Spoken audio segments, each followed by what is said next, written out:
Welcome to my channel. எடுத்த உடனே பார்த்தீங்கன்னா, ரோமன் ரிங்ஸை பத்தி தான். வேற லெவல்ல ரெடி ஆயிட்டு இருக்காரு.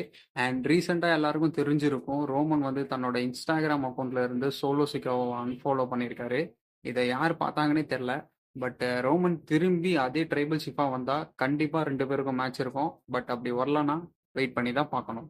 அண்ட் அடுத்தது வந்து பேட் பிளட்டுக்கான ஈவென்ட் பிச்சு போயிட்டு இருக்கு. 2 இயர்ஸ்க்கு முன்னாடி பே பேக், பேட்டில் கிரவுண்ட் இந்த மாதிரி ஈவெண்ட்ஸ் இருந்துச்சோ அந்த மாதிரி பேட் பிளட்னு ஒரு ஈவெண்ட் திரும்ப ரிட்டர்ன் ஆகலான்னு ரூமர்ஸ் போயிட்டு இருக்கு. மேபி அக்டோபர் 5 இறக்கலாம்னு பேசிட்டு இருக்காங்க. அப்புறம் கோல்ட்பர்க் ரீசெண்டா ஒரு ரேடியோ சேனல்ல சொல்லியிருக்காரு, எனக்கு ஃபைனல் மேட்ச் வேணும்னு சொல்லிட்டு ஒரு ஐடியா இருக்கு. இதை கேட்டதும் நிறைய பேர் வந்து கோல்ட்பர்க் vs பிரான் பிரேக்கர் அப்படின்னு சொல்லிட்டு இருக்காங்க. பட் அவர் ரிட்டர்ன் ஆனாதான் தெரியும். எனக்கும் ஆசை தான் ஸ்பியர் vs ஸ்பியர் நடக்கணும்னு சொல்லிட்டு. இதுக்கப்புறம் வர்றதெல்லாம் சின்ன விஷயம்தான். மணி இன் த பேங்க் 2024க்கான அஃபிஷியல் போஸ்டர் விட்டுருக்காங்க. ஜே உசு லீடா இருக்காரு. மேபி அவர் வின் பண்றதுக்கான வாய்ப்பு இருக்கலாம்.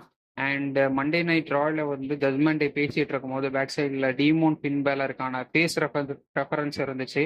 மேபி அவர் ரிட்டர்ன் ஆகலாம். எனக்கு தெரிஞ்சு ஜட்மெண்ட் டேல இருக்கிற வரையும் அவர் ரிட்டர்ன் ஆக மாட்டாருன்னு நினைக்கிறேன். இதோட அவ்வளவுதான். என் கூட சேர்ந்து எல்லா ஈவெண்ட்ஸும் பாருங்க. தேங்க்யூ.